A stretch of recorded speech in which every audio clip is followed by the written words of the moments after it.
अस्सलामुअलैकुम तमाम दोस्तों भरावां को संगती साथियों को अपने चैनल ए आर ट्रैक्टर ते वेलकम आदे हैं, खुश आमदीद आदे हैं। अपने दोस्तों वास्ते गिन के आए हैं मैसी फर्गूसन 240 मिलत ट्रैक्टर मॉडल जी 2020 है। माशाल्लाह ज़बरदस्त कंडीशन, सुथरा साफ ट्रैक्टर बिल्कुल जीरो हालत मौजूद है। मैसी फर्गूसन 240 तो असा अपने दोस्तों के नाल शेयर करूँ इस ट्रैक्टर को, तो बाकी डिटेल वगैरह भी तो सारी जी इस ट्रैक्टर की अस दे देने हैं।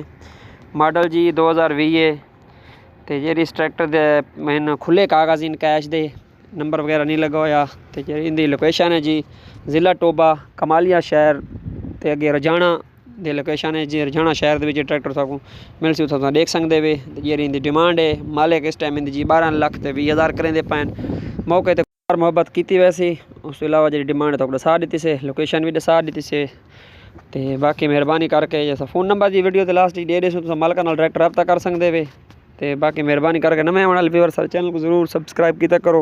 अस डेली की बेसिस ते ट्रैक्टर के सेल की वीडियो अपलोड करेंदे रहने। तो इंशाल्लाह जल्द अपने दोस्तों भरावां की खिदमत एक होर ट्रैक्टर का रिव्यू नवे ट्रैक्टर का रिव्यू गिन के हाजिर होसूँ।